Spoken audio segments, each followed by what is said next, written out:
Pessoal, bom dia. Nossa aula hoje tem como tema Revolução Russa. Nessa aula aí nós vamos ver exatamente o que foi esse processo que é muito importante na história mundial, chamado aí Revolução Russa. Então vamos lá. Então, essa imagem que nos é apresentada ao fundo, né, é exatamente a imagem da bandeira da União das Repúblicas Socialistas Soviéticas, o primeiro Estado socialista do mundo. Quero deixar bem claro uma coisinha aqui.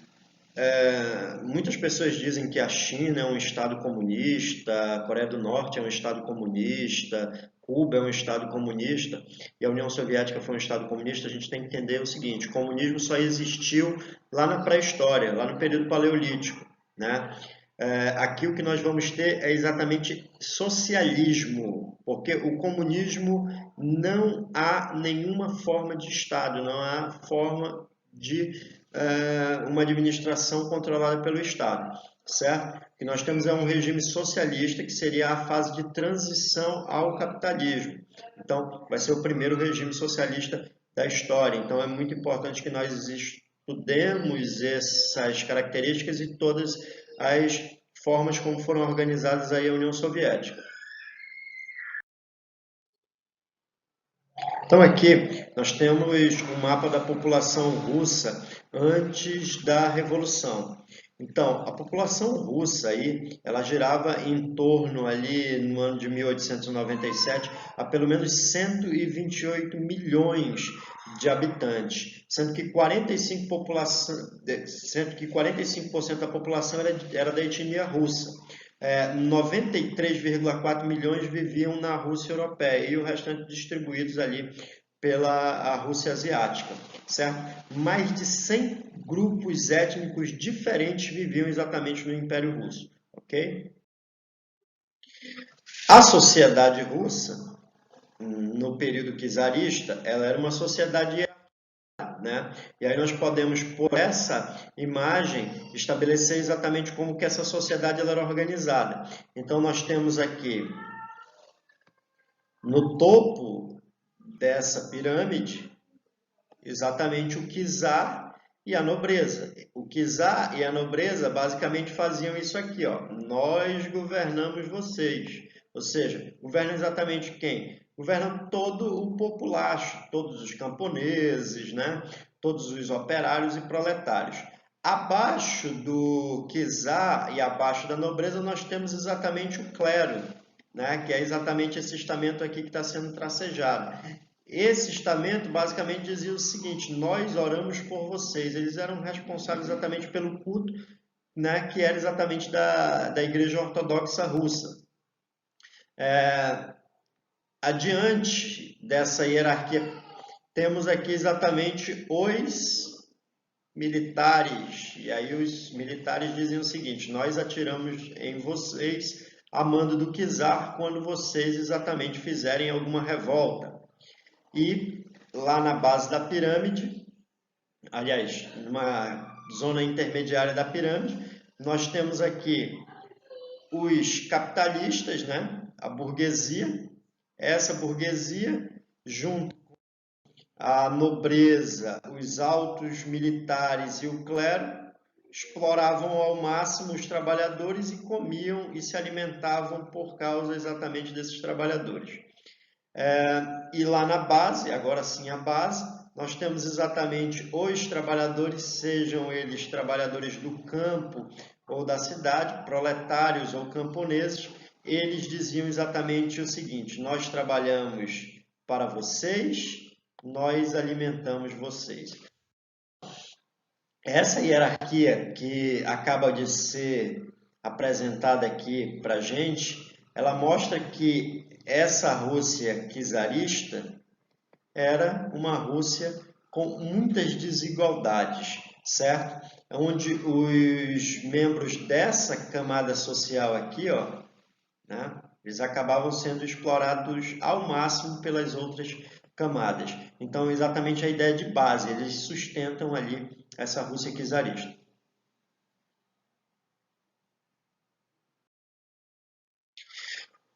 O governo dos czares ele pode ser caracterizado da seguinte maneira. Primeiro, era um regime autocrático. Ele era centralizado na figura do czar, né?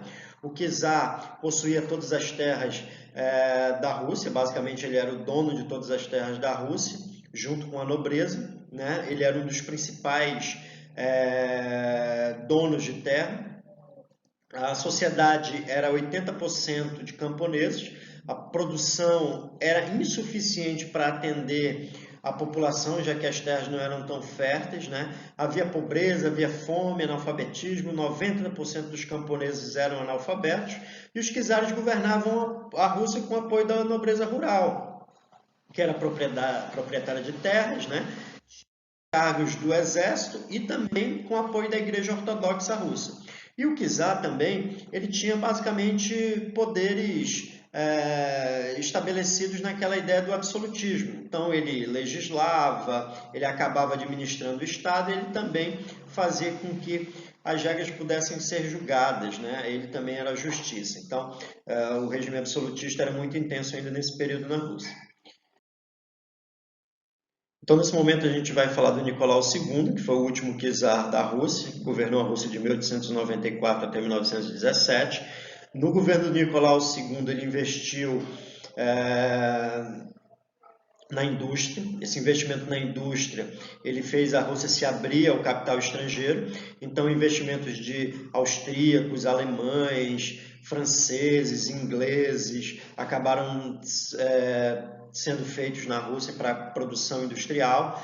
É claro que essa produção industrial ela ficou concentrada em dois grandes centros urbanos, São Petersburgo e Moscou.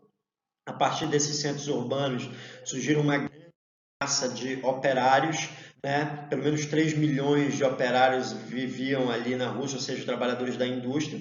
Esses operários eles tinham ali salários miseráveis e uma jornada de trabalho que era duríssima, né? 12 horas diárias de trabalho com horas extras, né? Durante o governo do Nicolau II foi criado o Partido Operário Social Democrata Russo, POSDR. Ele era um partido inspirado nas ideias do marxismo, inspirados nas ideias do Karl Marx, né? E também foi durante o governo do Nicolau II que houve a Guerra Russo-Japonesa e a entrada da Rússia na Primeira Guerra Mundial. Então a gente pode caracterizar assim o governo do Nicolau II. E ele acabou sendo deposto em 1917 e sendo morto em 1918, ele e a sua família, né, pela Revolução Bolchevique. Então, em 1898 foi criado o Partido Operário Social Democrata Russo, POSDR. Os principais líderes ali eram Plekhanov e esse camarada que vai aparecer agora, o Vladimir Lenin, né? Esse partido ele era influenciado pelas ideias marxistas, né? Porém, começaram a ocorrer algumas divergências de pensamento dentro do partido, surgindo ali dois grupos. Os bolcheviques, que eram considerados a maioria do partido, eles acabaram ali sendo liderados exatamente pelo Lenin, né, que é esse camarada aqui, tá?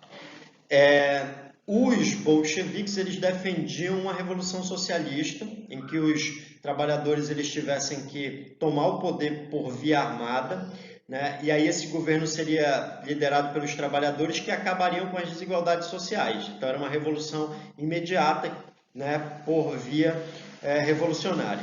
Já os mencheviques, que foram considerados a minoria, esses indivíduos eles acabavam ali estabelecendo que a revolução ela deveria ser uma revolução moderada, né? O proletariado iria alcançar o poder, mas seria necessário ainda o amadurecimento do capitalismo na Rússia, e aí depois ocorreria a instalação do socialismo. Só que essa instalação do socialismo para os mencheviques, ela deveria ser feita de que forma? Ela deveria ser feita de modo pacífico por via eleitoral, ou seja, deveria ser feito ali por uma via democrática. Então essas eram as duas ideias que acabavam tendo nesse partido, o POSDR. E agora vamos para outro item. A Rússia acaba que entre 1904 e 1905 entrando numa guerra contra os japoneses. E essa guerra ela foi motivada exatamente pelas disputas ali de terras da Coreia e da Manchúria, que eram terras que eram ricas em fertilidade, mas também em minérios. A partir disso, nós temos o seguinte: os russos são derrotados pelos japoneses, né? Os japoneses se mostraram ali belicamente muito poderosos, acabaram derrotando os russos, porque os russos tinham um exército numeroso, mas um exército pouco equipado e mal preparado para a guerra. E devido a isso, o que acabou? A derrota dos russos, a morte de milhares de soldados russos, agravou a insatisfação popular. Os populares começaram a fazer diversas revoltas. Entre essas revoltas está exatamente a revolta do encouraçado Potemkin. Encouraçado é um navio de guerra. Esses indivíduos do encouraçado Potemkin, eles acabaram ali mirando os navios de guerra para o Palácio de Inverno. O czar acabou tendo uma negociação, dizendo que daria anistia. Esses indivíduos eles deram meia volta, deixaram o encouraçado no porto de Odessa. E essa revolução, essa revolta, ela acabou sendo também, em certa medida, ali, controlada pelo governo czarista. Também, durante esse período aí da guerra dos russos contra os japoneses, surgem os primeiros sovietes. Esses sovietes eram organizações populares, onde lá estavam representados operários, estavam representados soldados, estavam representados camponeses. Esses sovietes, eles queriam exatamente o quê? Queriam promover decisões mais assertivas para a Rússia. Eles formariam ali um conselho que daria algumas orientações. É lógico que o governo russo não aceitou isso com grande satisfação. E aí, as revoltas elas acabaram sendo todas elas sufocadas e os sovietes eles foram dissolvidos, ou seja, o governo russo mandou fechar os sovietes, que via a atuação desse grupo como uma atuação ilegal. Uma das coisas que os sovietes queriam também era exatamente o processo de reforma agrária, queria exatamente uma maior participação popular nas decisões do Estado, diminuição da jornada de trabalho. É lógico que nenhuma dessas reivindicações foram aceitas.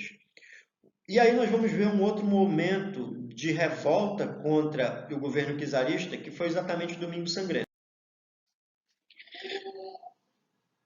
Então, esse Domingo Sangrento, ele ocorreu exatamente em janeiro de 1905, né, quando populares marcharam até o Palácio de Inverno. Eles tinham ali um abaixo-assinado para entregar ao Nicolau II.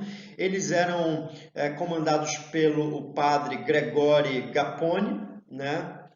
As exigências eram 8 horas de trabalho, diminuição da jornada de trabalho, Assembleia Nacional, formação da Duma, e também a liberdade de reunião e associação, como no caso eram ali os sovietes. O que é que o governo mandou fazer? O governo do czar, através da sua política à Ucrânia, mandou fazer exatamente o seguinte: mandou fuzilar os manifestantes. Mais de 100 pessoas morreram e milhares de pessoas ficaram feridas, certo? Apesar daquelas várias manifestações existentes, o czar conseguiu, em certa medida, controlar a situação, quando ele convoca a Duma. Só que essa Duma, basicamente, era um parlamento onde só a nobreza e a burguesia acabavam ali tendo participação nas decisões do Estado. Então, em certa medida, a Rússia se tornou um governo constitucional. Então, o período que vai de 1907 a 1914, a Rússia vive uma relativa tranquilidade. Porém, em 1914, após a declaração de guerra da Áustria-Hungria em relação à Sérvia, a Rússia entra na guerra apoiando os sérvios. E ao entrar nessa Primeira Guerra Mundial, o que nós temos é o seguinte: a Rússia não estava preparada para a guerra, né? Mais uma vez, assim como a guerra russo-japonesa, os russos estavam preparados, nessa os russos também continuam mal preparados. Faltam armamentos, faltam equipamentos simples, como, por exemplo, fardamentos, botas e capacetes. Não havia suprimentos de alimentos suficientes, né? Haviam poucos alimentos para fazer com que os soldados pudessem resistir no fronte. O exército estava mal organizado, mal preparado, e os soldados não sabiam nem por que estavam lutando. Em 1915, o czar Nicolau II ele acabou assumindo ali o comando do exército russo na guerra. Só que as ideias dele em relação à guerra eram ideias desastrosas. Então ele começou a sofrer exatamente pressões dos camponeses, sofrer exatamente pressões principalmente dos bolcheviques dentro do partido socialista democrático russo, e o exército perdeu a confiança no czar, já que a condução militar do czar, a liderança do czar levou o exército russo a diversas derrotas. Diante disso, a insatisfação popular ela começa a se fazer presente. E aí, em fevereiro de 1917, nós temos exatamente o seguinte.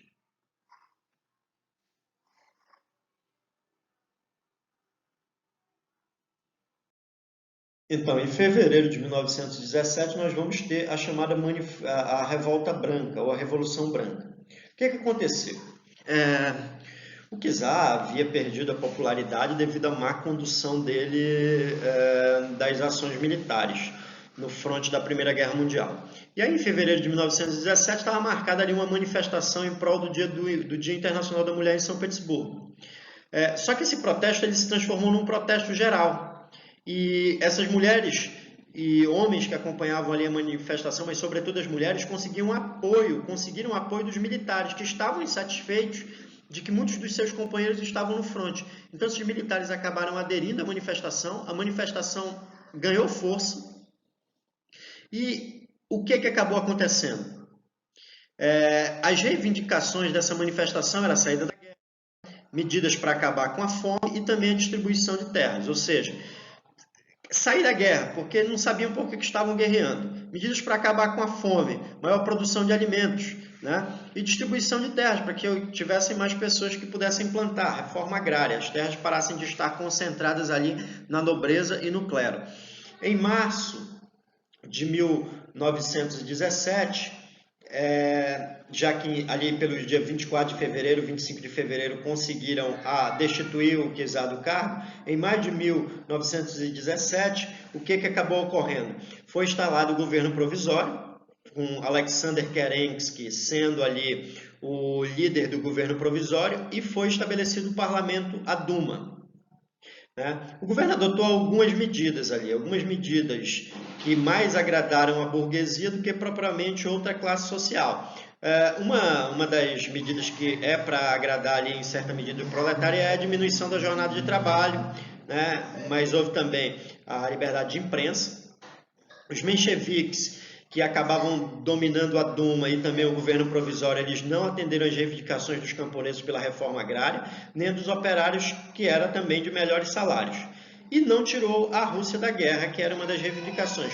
Tudo isso vai fazer com que o período de março até outubro de 1917, pelo calendário juliano russo, que é diferente do calendário gregoriano, com uma diferença de 13 dias, aconteça grandes manifestações em prol de reformas ou de uma revolução total do Estado. E aí temos exatamente, em outubro de 1910, a Revolução Bolchevique, que é a Revolução Vermelha. Lembrando que essa Revolução de fevereiro de 17 é considerada a Revolução Branca, a Revolução dos Mencheviques. Essa revolução de outubro de 1917 acaba fazendo exatamente o seguinte. O Leon Trotsky ele conseguiu organizar a Guarda Vermelha, né? O Lenin estava exilado fora da Rússia, volta com o apoio dos alemães, que era do interesse dos alemães fazer com que o Lenin voltasse, para que o Lenin pudesse retirar a Rússia da guerra, para que os alemães pudessem ter ali, de certa forma, uma vantagem. O Lenin volta clandestinamente, o Lenin e o Trotsky passam a organizar sovietes, e o Lenin tinha exatamente o lema, paz, pão e terra. E o Trotsky acabou ali adotando também esse lema, e o Trotsky tinha um outro. Todo o poder aos sovietes, exatamente todo o poder aos camponeses, soldados, proletários em geral. E esses líderes aí, o Lenin e o Trotsky, eles acabavam fazendo o quê? Apoiando a reforma agrária, né? Apoiando exatamente a retirada da Rússia da guerra e promover também um processo de alimentação para os russos, certo? Após alguns meses de organização, os bolcheviques eles conseguiram derrubar o governo provisório do Alexander Kerensky, né? Derrubaram a Duma e instalaram o Conselho dos Comissários do Povo, que tinha como líder máximo Lenin. Esse episódio ficou conhecido como Revolução Bolchevique, né? E a partir daí fizeram algumas reformas importantes. Primeiro, fizeram reforma agrária, retiraram as terras da igreja, confiscaram as terras da igreja e da nobreza e entregaram aos camponeses, né? Tiraram a Rússia da guerra pelo Tratado de Brest-Litovsk. Nesse tratado, a Rússia perdia ali alguns territórios, como, por exemplo, a Ucrânia, a Lituânia, a Estônia e a Finlândia. Tá? Então, eram alguns territórios que o Tratado de Brest-Litovsk acabava sendo estabelecido e perdia essas regiões para a Alemanha. Então, aqui nós podemos ver o tratado aí de Brest-Litovsk, né? A Rússia perdendo exatamente, cedendo essas terras, ali a região da Finlândia também, que não está demarcada ali, mas também foi, a Letônia e a Ucrânia, tá? Que foram perdidas ali pela Rússia no tratado de Brest-Litovsk em favor dos alemães.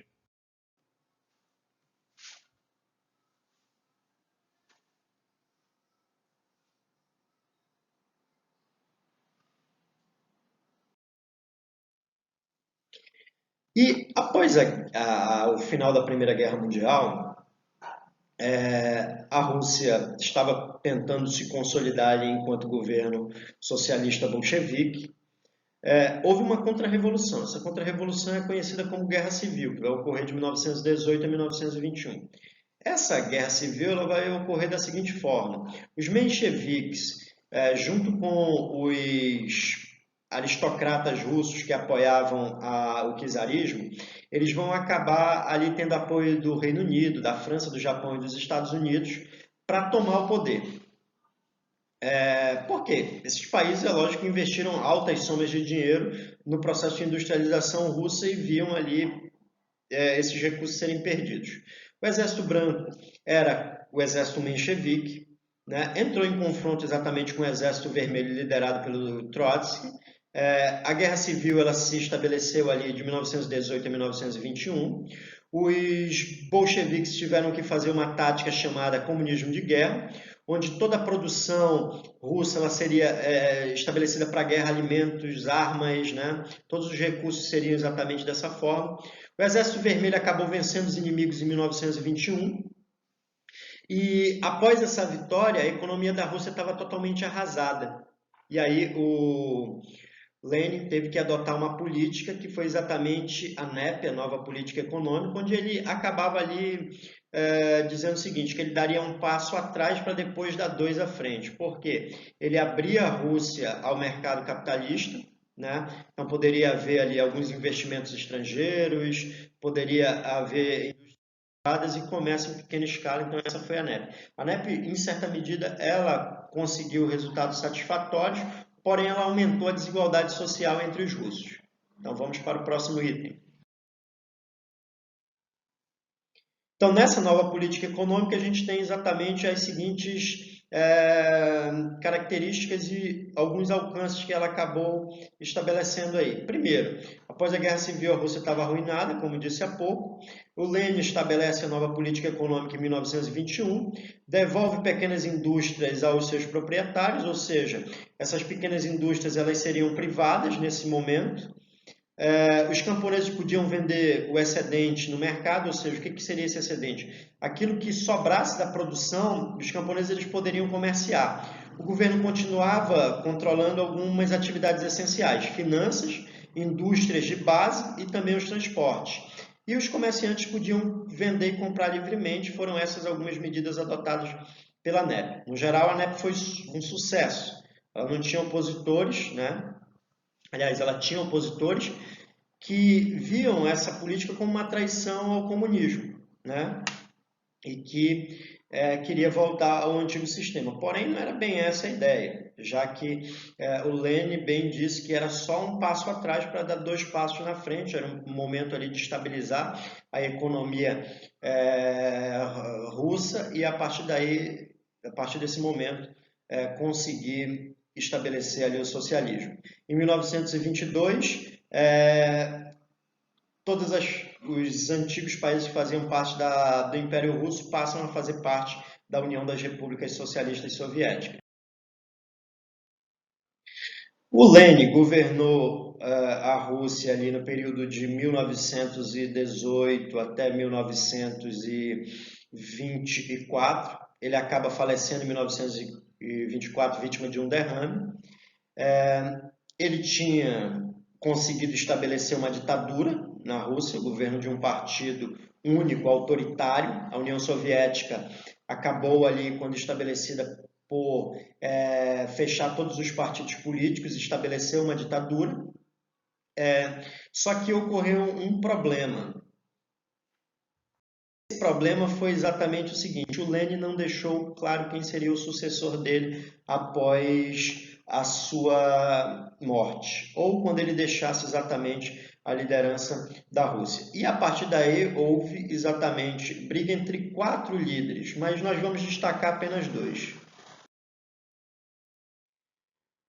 Então esses 2 são exatamente, do lado esquerdo, o Trotsky, certo? E do lado direito aqui, o Stalin, o Joseph Stalin, né? Então, quem seria? Trotsky, aqui, ou Stalin? Quem seria exatamente o sucessor? Esse aqui tinha uma ideia denominada de revolução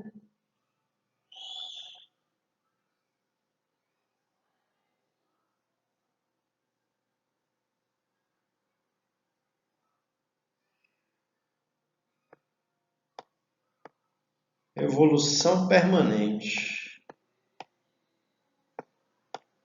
Essa era a ideia do Trotsky. O que seria essa revolução permanente do Trotsky? Seria exatamente o seguinte: a revolução ela não deveria ficar somente na Rússia, ela deveria se estabelecer em outros locais. Então ele pregava que a revolução ela se espraiasse para outras localidades. Então essa era a ideia aqui do Trotsky, a revolução permanente. E o Stalin tinha a ideia de consolidar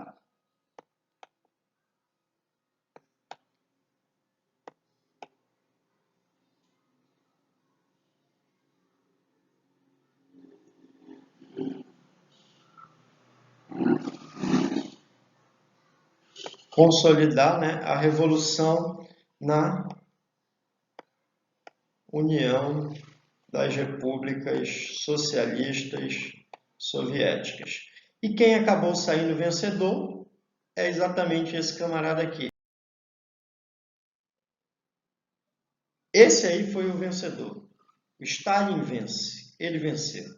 E a partir daí, ele vai governar a Rússia durante todo esse período aqui, ó, de 1927 a 1953. Aliás, ele não vai governar somente a Rússia, ele vai governar toda a União das Repúblicas Socialistas Soviéticas. Uma coisa que é de interesse, uma coisa interessante, melhor dizendo, é exatamente a seguinte: a União Soviética ela era constituída por pelo menos ali umas 22 nações. Cada uma ali tinha o seu parlamento, cada uma ali tinha o seu presidente, tinha o seu líder, mas todas elas acabavam sendo submissas à autoridade do Partido Comunista Soviético e à autoridade da União das Repúblicas Socialistas Soviéticas, com sede exatamente na Rússia, capital ali São Petersburgo e depois Moscou, certo? Então vamos para o próximo item. Então, o governo do Stalin tinha algumas características. Primeiro, uma economia inteiramente controlada pelo Estado. Então, era o Estado que determinava a produção, era o Estado que determinava como seria produzido, de que forma. Então, era uma economia que era, em certa medida, denominada de planificada. Né? O que seria uma economia planificada? Uma economia planejada pelo Estado. Né? Então, isso aí seria uma economia planificada, certo? Então, essa economia russa, ela acabava ali sendo toda projetada exatamente pelos agentes do Estado, ok? O governo era discricionário, ou seja, somente as vontades do grande líder eram aceitas. Houve um culto à personalidade do Stalin, a criação de um grande aparato de propaganda política. Essa propaganda política era para enaltecer os feitos do líder e os feitos do Estado soviético. Criação de um regime de terror que impôs a perseguição aos opositores do regime, todos aqueles que eram contrários à revolução foram perseguidos, caçados, até mesmo aqueles que não eram contrários à revolução, que eram só contrários ao Stalin, acabaram sendo mortos, como no caso do Trotsky, que não conseguiu sobreviver mesmo se exilando no México. Perseguição à religião, já que o Estado soviético é um Estado laico. Militarização da sociedade, ou seja, com regras, normas que deveriam ser aceitas por todos, e burocratização do serviço público. Essa burocratização do serviço público fez com que surgisse ali uma classe de privilegiados dentro do governo russo. Né? Imposição à censura, todos aqueles que falassem contra o regime acabavam ali sofrendo a censura. Próximo. No campo econômico, a economia stalinista, como eu disse, ela é uma economia inteiramente planificada, ou seja, uma economia que estava centrada nas mãos do Estado através de planejamento. O Stalin ele interveio diretamente na agricultura e também na industrialização. Né? Ele estabeleceu os planos quinquenais. Esses planos quinquenais eram exatamente metas que o Estado soviético deveria atingir a cada 5 anos. Esses planos quinquenais exigiram grande esforço da população, tanto no que diz respeito ao processo de industrialização, quanto no processo de melhoramento e desenvolvimento da agricultura, certo? No que diz respeito à indústria, ele investiu na indústria pesada, indústria metalúrgica, siderurgia, extração de minérios e petróleo. A Rússia, a União Soviética, melhor dizendo, ela vai se tornar uma das maiores potências mundiais, ela não vai ser afetada com a crise de 1929.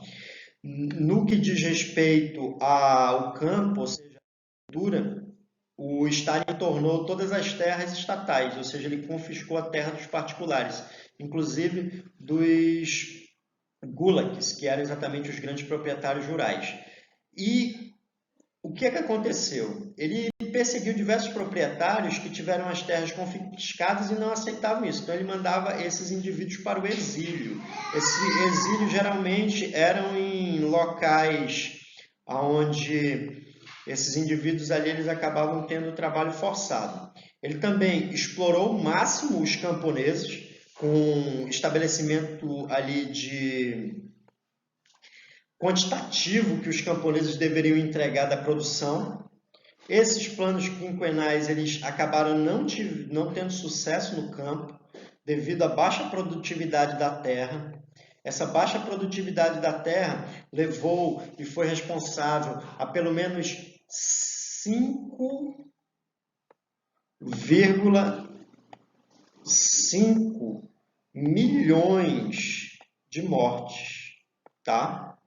E dessas, pelo menos ali 2,5 dessas mortes aí, 2,5 milhões, foram exatamente na Ucrânia, tá?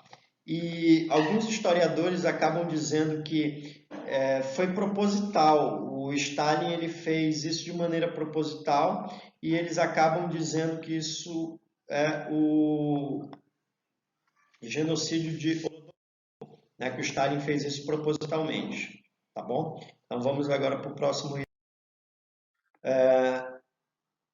Houve também, durante o período ali de 1936 até 1939, o denominado Grande Terror.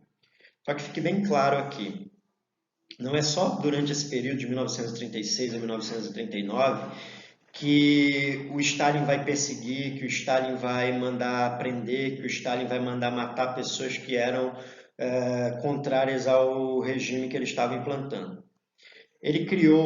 O Stalin criou os chamados gulags, ou aperfeiçoou porque eles já existiam ali no período czarista, que eram campos de concentração de trabalhos forçados. Alguns campos de concentração desses de trabalho forçado ficavam na Sibéria, né, que era uma das regiões mais frias. E o Eric Hobsbawm, que é um grande historiador, autor do livro A Era dos Extremos, que para você entender um pouco melhor desse período na Rússia, você deve ler esse livro, A Era dos Extremos. Ele acredita que o governo do Stalin ele foi responsável ali de maneira direta pela morte de 10 a 20 milhões de pessoas, tá? De 10 a 20 milhões de pessoas, tá? O Stalin acaba morrendo em 1953, tá? E após a morte dele, todas as ações criminosas do governo dele foram exatamente reveladas. Quem assume o poder após a morte do Stalin é exatamente o Nikita Khrushchev, e o Nikita Khrushchev era um anti-stalinista, acaba promovendo um processo de desestalinização da Rússia, né? Isso a gente vai ver em outro momento, mas é importante já saber desde já que esses crimes foram revelados até mesmo dentro da União Soviética, porque haviam opositores ficavam ali, em certa forma, subsumidos, mas que existiam. Então vamos para o próximo item.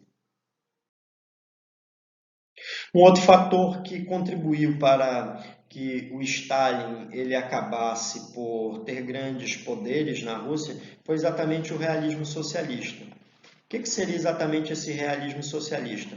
Uma arte voltada para o enaltecimento da Revolução de 1917, para os elementos do trabalho, para os elementos do campo, para os elementos dos soldados que acabaram ali sendo contrários ao czarismo. Esse realismo socialista, ele acabava ali enaltecendo a união dos trabalhadores do campo e da cidade, como nós podemos ver nessa moeda, certo? E esse realismo socialista ele foi responsável também pela construção da figura do grande líder, ok? Essa aí é a nossa aula sobre a Revolução Russa, tá? Eu espero que tenha sido proveitosa. Até mais.